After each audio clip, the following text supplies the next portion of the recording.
Bueno, esto está, cosas que pasan en la radio en vivo, ahí estamos haciendo preguntas en off, pero bueno, les quiero saludar que nos está acompañando hoy en el estudio nuestro constante invitado de día martes, Cristian Pizarro, editor de reportajes de El Mercurio. Cristian, ¿cómo estás? Hola Mara, ¿qué tal? Muy bien, aquí, en fin, acompañándote cuando José Francisco nos ha abandonado en el día de hoy. Un héroe, podríamos decir. No.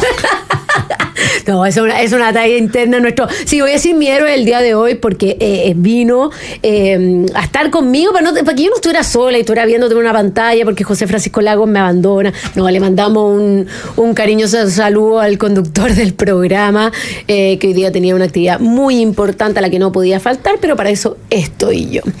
Oye, Cristian, como siempre, el reportaje del Mercurio nos hace interesantes entrevistas acerca de los temas de contingencia y sobre todo en un fin de semana que fue bastante duro para los chilenos. Un poco nos estamos acostumbrando a esta situación terrible que es tener que lidiar con homicidios. Fueron 8 en la región metropolitana, 9 en total el fin de semana, en manos de armas, delincuentes, asesinos, y la verdad es que es un tema bastante doloroso y la agenda de seguridad sigue siendo una prioridad en Chile, pero pese a las múltiples declaraciones, y ya quiero entrar en la entrevista, pero antes conversemos un poco de esto. ¿Cómo miras tú el avance real de los proyectos en seguridad, sobre todo en contraposición con lo que dicen algunos ministros de Estado? Bueno, estamos frente a un problema de gran envergadura, lo hemos conversado en distintos programas. Como dices tú, el fin de semana hubo 9 asesinatos y agreguémosle a eso el robo de este camión Brinks el día viernes, ¿cierto? Por una cantidad inmensa de dinero. Es decir, es un cuadro que efectivamente cada muy pocos días nos va mostrando la degradación en la que estamos.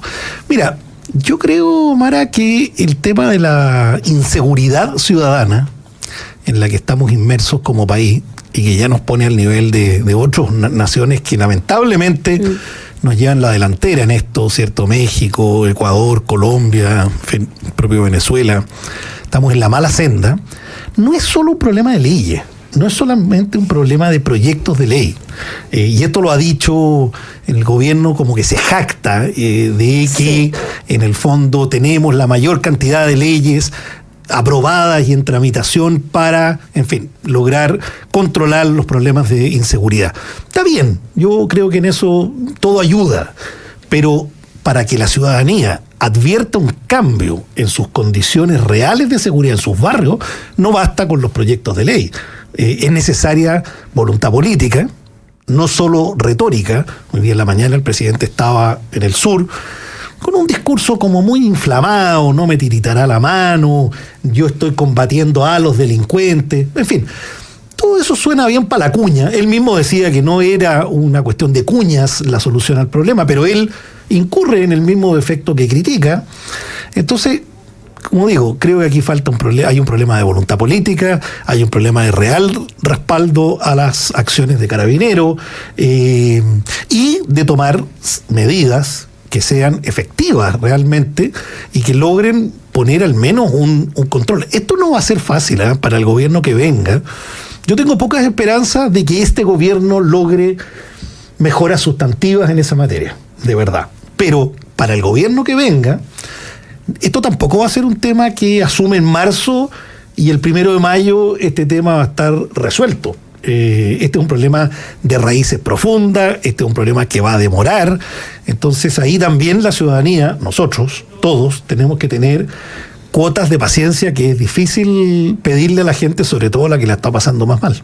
Así es, y no solo el tema de las declaraciones, sino que fue la misma Paulina Bodanovich, presidenta del Partido Socialista, que dijo: presidente, no más comisiones, más acciones. Estoy parafraseando, pero eso fue la idea. No solo se quedan declaraciones, mucha organización, comisión, pero pareciera que no hay, que se quedan acá. Y en ese sentido también quería plantear plantear, porque fue Carolina Toá quien dijo que habían aumentado mucho el presupuesto en seguridad, pero también hemos visto en otro tipo de materias, como ha sido en salud, en educación, que en los últimos 10 años se han duplicado, triplicado los presupuestos, pero no vemos mejoras que vayan en proporción a ese aumento presupuestario.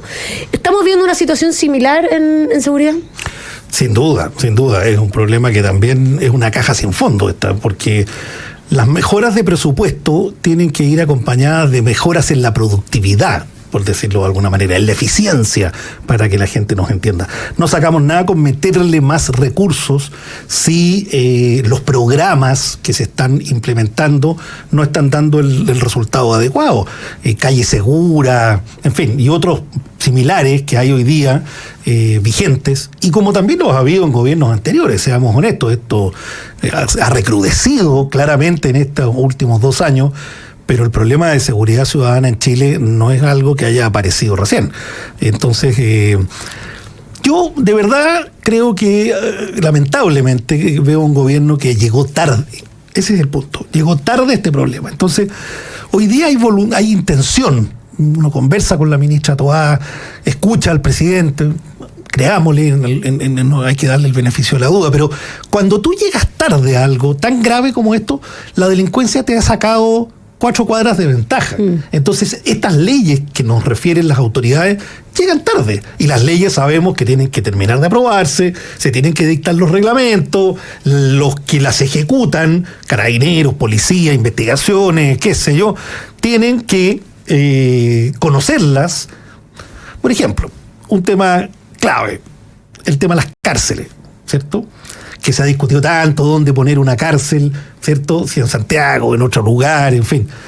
Hoy día todas las cárceles en Chile están dominadas por el crimen organizado. Todas. No hay una cárcel que se salve.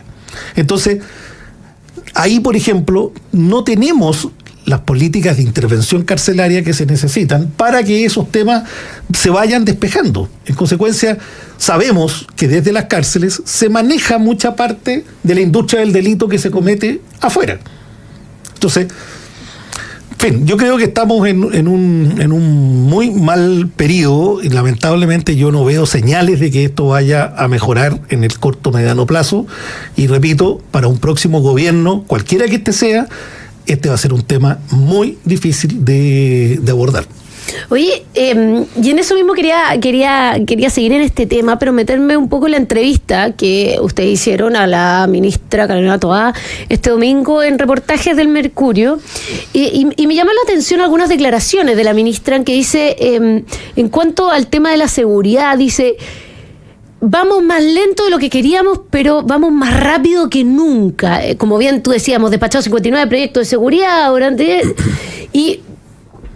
Y la verdad es que, y comparándolo también con algunas de las declaraciones que dijo la ministra Vallejo el otro día, que el plan Calle Sin Violencia había tenido grandes resultados y en el corto plazo, pero pareciera que las declaraciones del gobierno, de la ministra, realmente no conjugan con lo que ve la ciudadanía, con lo que leemos en la prensa, con los índices de inseguridad, con los niveles de homicidio, con las guerrillas que tenemos en distintos barrios y poblaciones.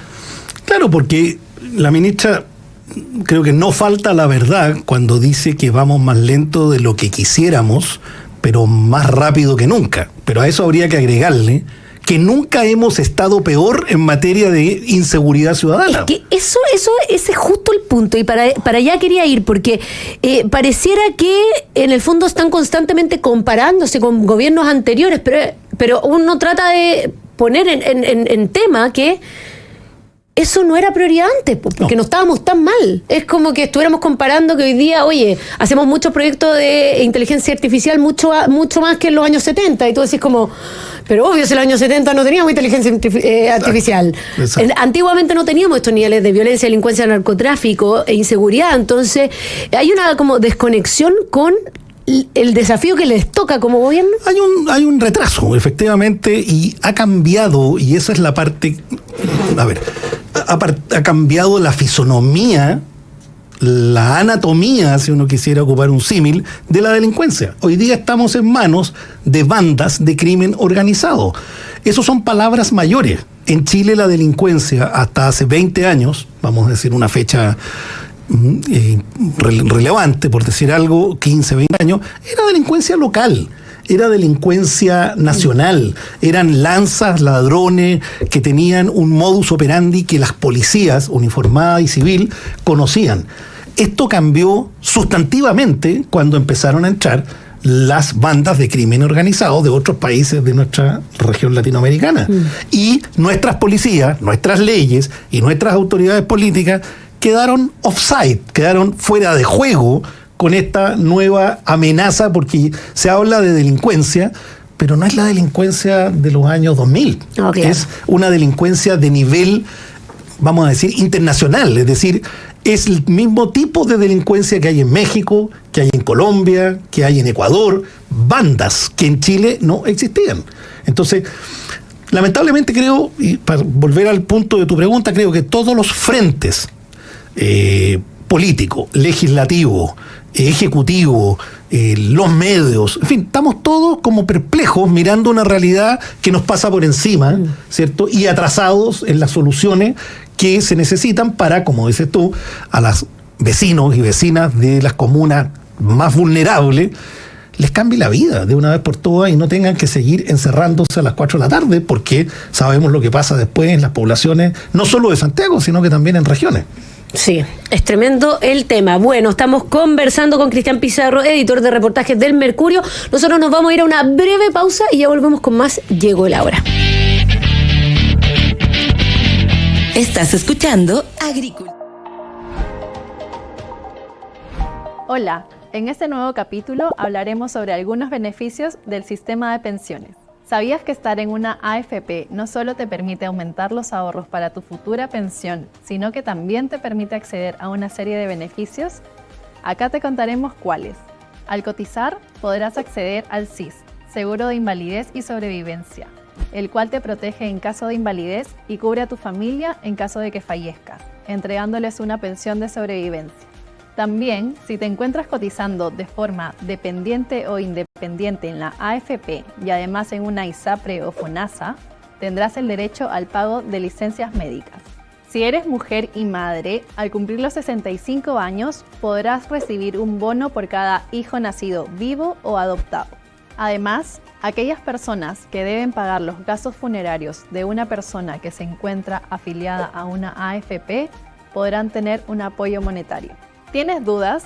Cuenta con nosotros para informarte y conocer qué otros beneficios tienes por ser parte del sistema previsional. ¡Nos vemos!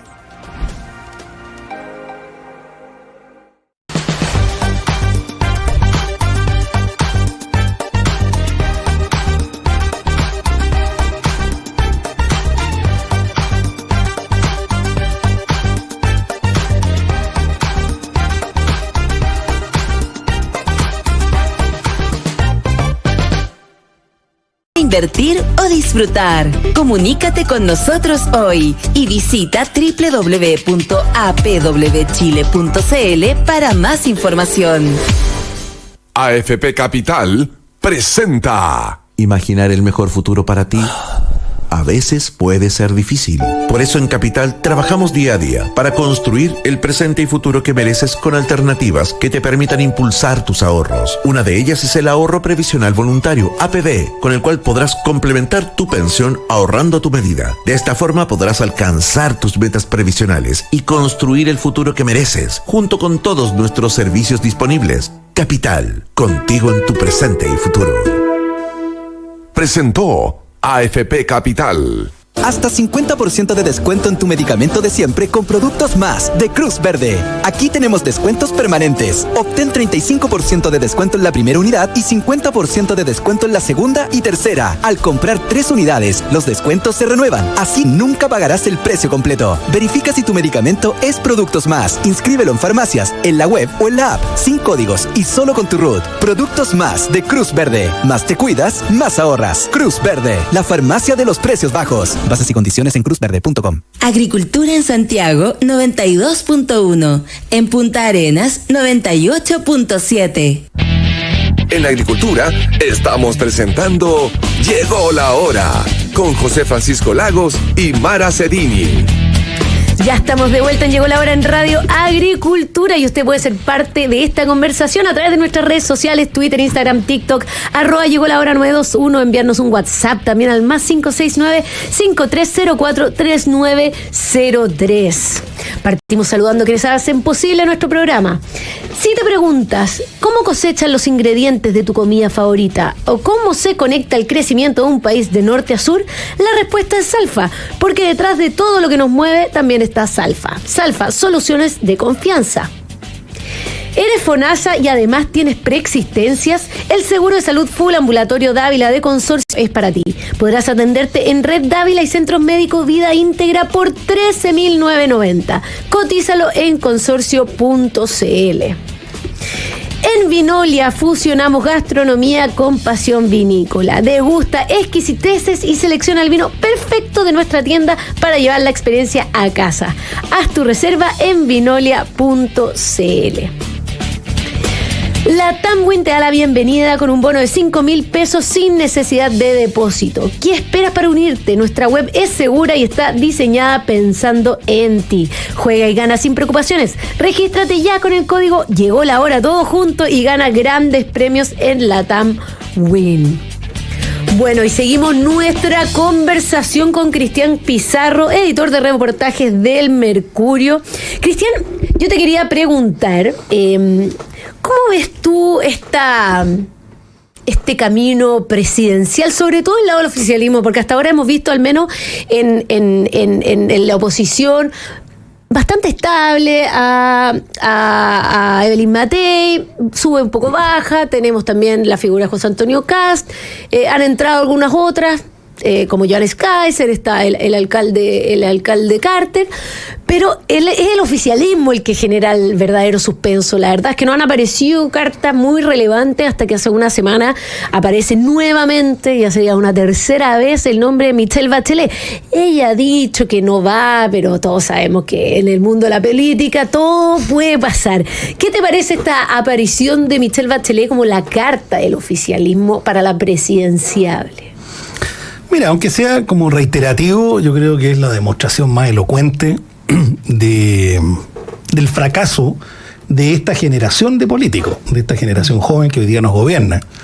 Y no solo el mundo del Frente Amplio, sino que también aquellos ministros o dirigentes políticos del socialismo democrático, que si uno pensara en una mejor gestión de gobierno, debieran ser ellos los que se estuvieran peleando la posibilidad de representar a todo el arco de la izquierda, ¿cierto? Desde el Partido Comunista, incluso hasta la democracia cristiana, o por lo menos hasta las puertas de la democracia cristiana. Entonces, creo que la primera consideración es esa, que se esté recurriendo nuevamente el nombre de Michelle Bachelet es fruto de eso, no de otra cosa. Ahora, ¿va a ser candidata o no va a ser candidata? Es difícil aventurar una respuesta. Yo tiendo a pensar que sí. Yo tiendo a pensar que sí, contra la opinión de mucha gente con la que hablo, que sostiene lo contrario, porque dicen que ya no se va a exponer a una tercera vuelta que pueda perder, que ya tiene sus años, que es, en fin. Pero por otro lado, también hay buenos argumentos que te dicen, a ver, no hay una mejor candidata que te garantice una cantidad de votos para una elección presidencial como lo es ella en este momento. Es decir, si apareciera alguien de los que está, la misma Carolina Toá, Elizalde, vaya a saber quién más podría aparecer, que empezaran a marcar mejor en las encuestas, yo creo que nadie va a lograr que Michelle Bachelet entre a la papeleta. Pero la pregunta que hay que hacerse es, si las cosas siguieran como están hoy día, con una ministra Toá que marca 2 puntos en las encuestas, el ministro Elizalde que no aparece, y no hay prácticamente candidatos del PC, ni de otra facción de la izquierda, la pregunta que hay que hacerse es, si en esas condiciones, marcando a Michelle Bachelet en unas encuestas de un año más, o un poco menos, incluso menos, porque las primarias presidenciales son como en junio, julio, ¿va a dejar de ser candidata Michelle Bachelet si es la única que da un piso de un 40 o más por ciento al mundo oficialista? ¿Los va a dejar votados? Yo creo que no. Y ella es lo suficientemente militante, ella es lo suficientemente jugada como para entender que tiene un rol y que ese rol puede hacerla caer derrotada, eventual o hipotéticamente, pero aún así yo creo que ella va a... Ahora, al Partido Comunista le interesa mucho que ella sea candidata. Sí, claro. Al Frente Amplio le interesa... En la primera aproximación dicen que no. ¿Y por qué? Porque se dan cuenta de esto que conversábamos al comienzo, es decir, hemos fracasado porque estamos recurriendo a un personaje de los 30 años. Uh-huh. Pero cuidado, Michelle Bachelet es la versión más izquierdista de los 30 años, es decir, es el eslabón perdido entre la concertación original y la nueva mayoría. Entonces, también hay que entender que ella ha jugado en el mundo de la izquierda un papel que ha sido pasar de la concertación a la nueva mayoría, que fue meter al Partido Comunista. Y ahora tendría que hacer la segunda surcida, Michelle Bachelet, que es, en definitiva, terminar de amalgamar al mundo del Frente Amplio con esta izquierda más tradicional.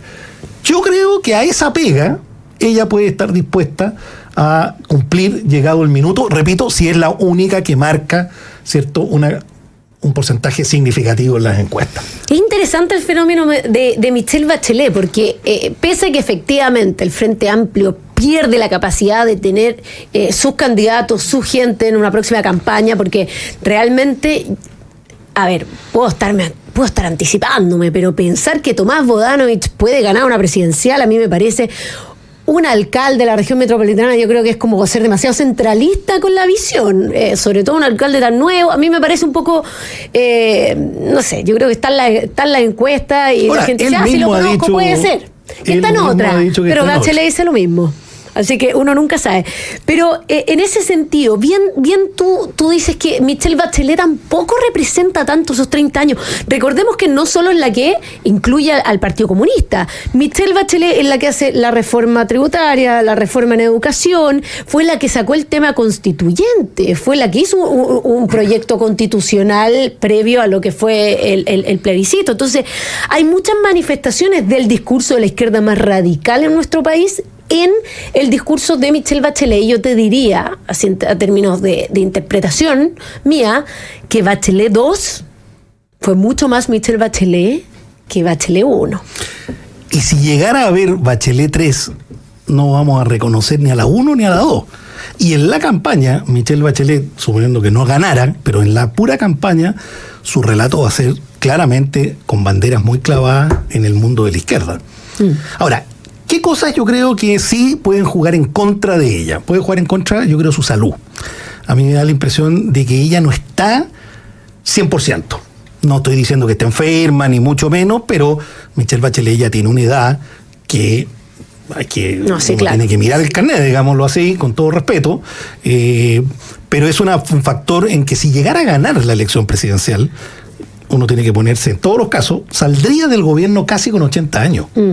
Entonces, eso también implica que la máquina, el cuerpo, tampoco están en plenitud de condiciones. Y ella, evidentemente, yo creo que por eso, en ese sentido, es que hay que interpretar estas declaraciones de no, yo no quiero, no, búsquense otro, esperemos. Ella no es que esté afanada por ser candidata, pero al final puede terminar siéndolo incluso no resultándole una cosa cómoda y grata, pero yo creo que ella tiene sentido del deber, ella tiene sentido de la responsabilidad, y repito, si en 8 meses más las encuestas muestran que no hay otra persona que no sea ella, yo creo que va a ser imposible que no vaya a la papeleta. Ahora, tú decías un poco, también hay otros nombres. Yo creo que yendo Michelle Bachelet es porque no levantó ninguno cabeza y no va a haber primarias en ese mundo. No. Es decir, ellos se van directo a la primera vuelta. Es que yo creo que Michelle Bachelet puede ser una de las condiciones que ella ponga. O sea, si quieren que yo me tire a la piscina con esto, soy la candidata de todo. Exacto. Una cosa por el estilo. El tema es que si no va, hoy día no vemos muchas cartas. Efectivamente, tanto lo vimos un poco en la entrevista, se le pregunta a Carolina Toá si le interesaría ir y todo. Y la verdad es que a mí ese fenómeno me llama la atención. Lo conversaba un poco en la pausa. Y recordar cuando conversábamos la elección en Argentina, que yo te decía, aquí hay una esquizofrenia en los argentinos que es difícil de entender, que el ministro de Economía, que tiene la peor inflación que hemos visto en este país, esté como un candidato tan sólido a la presidencia de la República. Yo digo, los chilenos, en el paralelo que hoy día tenemos la peor crisis de seguridad que hemos tenido nunca, ella es la encargada de la seguridad como ministra del Interior. ¿Realmente es una candidata habiendo honestamente fracasado en su cartera? Porque podrá decirnos que pusieron más leyes más aquí acá, pero estamos cada día peor en esa materia. ¿Tú crees que los chilenos podríamos caer en una cosa similar a lo que le pasó a Argentina? Finalmente no ganó el ministro, pero sí estuvo bien posicionado en las elecciones. Yo creo que ese es el gran... A ver, yo creo que una eventual candidatura de Carolina Toá tiene varios problemas. Uno, que estamos a un año y poco más de la elección y no está marcando en las encuestas nada que sea relevante. Es decir, porque si uno dijera, mira, está en un 20, en un 25, bueno, no está en campaña, etcétera, etcétera. Esto es pura gestión de su Ministerio del Interior, que la tiene ahí en una cifra relevante y explotable, pero está en un 2%. Y no es solo en la CADEM, sino que en general en todas las mediciones que uno ve, 2, 3, 4, baja después a 2. Entonces, estamos hablando de cifras muy menores. Muy menores. Es decir, el salto que hay que pegarse es muy alto. Entonces, ahí tiene un problema básico. Y dos, lo que dices tú, que cuando ella salga y diga, tiene que dejar el Ministerio del Interior, y lo tiene que dejar en noviembre, es decir, claro, después de las elecciones municipales, ella tendría que decir hasta luego. Y me quedo disponible para ser candidata. Yo creo que con ella va a haber primaria. Es decir, si Carolina Toá dice yo estoy disponible, va a ser la candidata del mundo socialista democrático, del PPD, del PS, en fin. Pero van a haber candidatos del Frente Amplio, que a lo mejor claramente no va a ser Bodanovich, será Winter, será el que sea. Va a haber un candidato del Partido Comunista. Claro. Y yo creo que va a haber un candidato en esa primaria de la democracia cristiana. Oye, interesante ese punto del Partido Comunista. ¿Quién ves tú? ¿Podría ser Camila Vallejo arriesgándose a dejar la vocería? Yendo de precandidata presidencial o tal vez a una senatorial. ¿Cómo crees tú que podría? Yo creo que ni Camila Vallejo ni Carol Cariola, por sus procesos de maternidad que están empezando, yo no las veo como cartas para una aventura de ese tipo. Yo creo que van a terminar recurriendo a otros nombres, Barraza. Mira, si la Iracy Hasler logra... Heredero de la constituyente, bueno, mira. Si la Iracy Hasler logra ganar Santiago, el gestor de ese triunfo políticamente va a ser Marco Barraza. Marco Barraza, eso le puede abrir ante la ausencia de Cariola y Vallejo. Si alguna de ellas dos pudiera y quisiera, tienen una opción preferente, digámoslo así, dentro del PC. Pero si ellas dos se hicieran un lado, Marco Barraza con un triunfo de la Iracy queda en una buena posición para una primaria que no la va a ganar tampoco. Es decir, una primaria va a hacer daño, es una primaria para levantar la bandera y las ideas del PC. Entonces, ahí tienes una primaria de 4 o 5 nombres, y esa primaria, claro, debiera ganarla Carolina Toá, teóricamente, pero también, ¿qué pasa si se mete Claudio Rego, por ejemplo, en esa primaria, apoyado por el mundo del centro, de los ex-DC, la DC? Claudio Rego es competitivo. También tiene que pasar la valla de la gobernación, digamos. Es interesante ese punto. ¿Tú crees que Claudio Rego convoca al mundo, por ejemplo, de amarillo y demócrata? No. A ese mundo no. Es que esa es como la ex-DC. No. Yo digo más bien... No. Yo creo que es un nombre que eventualmente podría... A ver... Yo siento que es más neutro para la población, Sí, como que no lo tienen tan dogmático. Pero pongámonos, estamos haciendo política ficción. Sí, porque eso es lo entretenido. Supongamos que gana la gobernación de la región metropolitana. Eso le va a dar espaldas para querer eventualmente inscribirse en una primaria del oficialismo. Quien lo patrocine podrá ser el Partido Radical, 2 personas, la Democracia Cristiana, 3,5, el Frente Regionalista, no sé qué cosa, 4, pero tienen derecho a participar en el concurso. Sí, claro. Entonces, Orrego, la TOA, alguien del PC y alguien del Frente Amplio. Esos son los 4 caballos para esa carrera. Y yo creo que un Claudio Orrego que gana bien la gobernación por la metropolitana, o la gana razonablemente bien, queda en una mejor posición que la Carolina Toá para pelea interna. Además que el hombre es campañero. El problema, en eso tú tienes razón, el problema es que no representa esa sensibilidad. Es decir, él puede querer ir, pero claramente la izquierda no va a votar por Orrego nunca jamás, digamos. Entonces, bueno, supongamos que ganara la primaria la Carola Toá. Una vez que gane la primaria esta, lo que le va a pasar a la Carolina Toá es lo que tú estás diciendo, es decir, la van a sacar al pizarrón por los temas de seguridad. La muerte de los 3 carabineros, esto, más allá, el aumento de la delincuencia, es decir, de esa no se va a salvar. Sí, claro. Porque es el área donde... Y de la Municipalidad de Santiago tampoco se va a salvar, porque llegando como ministra, claro, te pueden cuestionar, pero tú no vas a una elección, estás ahí si el presidente te nombra. Pero acá tiene varias aristas que la pueden sacar al pizarrón. A Michelle Bachelet y a Carolina Toá. Hay un Evelyn Matei también. Eso pasa mucho con los nombres que son más antiguos. Aquí tenemos son 3 rostros que son más antiguos en la política, me refiero, que han pasado por distintas etapas en nuestro país, han tenido distintos cargos que les dejan ciertos cuestionamientos, que es lo que el Frente Amplio en su primera etapa no tuvo que enfrentar demasiado. Se podía llegar con esto, yo vengo puro, casto y puro, pero al final también en la gestión nos vamos dando cuenta de estas cosas. Es probablemente, Mara, una de las razones por las que un personaje como Bodanovich tampoco quiere salir al frente en una elección.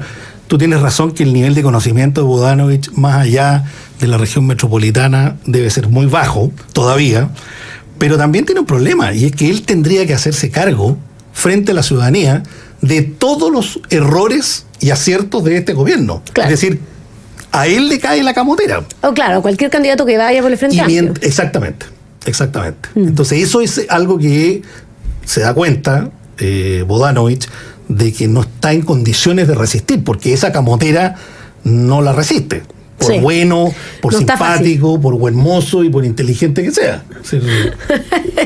Oye, que estamos hablando de los buenos mozos que son los políticos, ya es como mucha que nos queda poco contenido, Cristian. Oye, nos quedan unos últimos minutos y quería preguntarte si un breve análisis de lo que es la figura de Evelyn Matei y las probabilidades que tú le ves a que se siga sosteniendo al menos de aquí a principios del próximo año en esta carrera presidencial.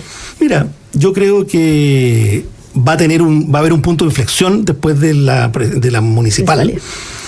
Por 2 razones. Una, porque los resultados van a decirnos algo, y ahí van a haber sectores de Chile Vamos que van a salir más favorecidos que otros, y republicanos que claramente no es un partido que esté detrás de ella en este minuto, y creo que a republicanos les va a ir bien en esa elección. Es lo que dicen las encuestas. Eso es lo que dicen las encuestas, las personas que siguen esto con más detención. Entonces, ahí hay una razón para explicarnos por qué tenemos punto de inflexión. Y la segunda es porque ella no va a la reelección. Por lo tanto, ella queda el 1 de diciembre, por decir así, el día que entrega el mando, queda, ¿cierto?, como una ciudadana más. Y es muy distinto mantenerse en los meses que siguen al alero de la Municipalidad de Providencia o de cualquier cargo público a mantenerse afuera. Entonces, ahí está mucho más expuesta, ahí no tiene un blindaje, digámoslo así, y por lo tanto van a empezar los fuegos cruzados, incluso del propio sector, y del sector opuesto, porque se dan cuenta que es la que tiene la mejor opción. Ahora, yo creo que en la oposición, al menos en una parte significativa, va a haber una primaria. No veo que Evelyn Matei llegue a la primera vuelta sin primaria. Yo creo que va a haber primaria, una primaria donde ella tiene todas las de ganar, pero además me parece que fortalece, potencia su candidatura. Esa es una primaria legal, que entiendo que es como a fines de junio, principios de julio, junio, por ahí.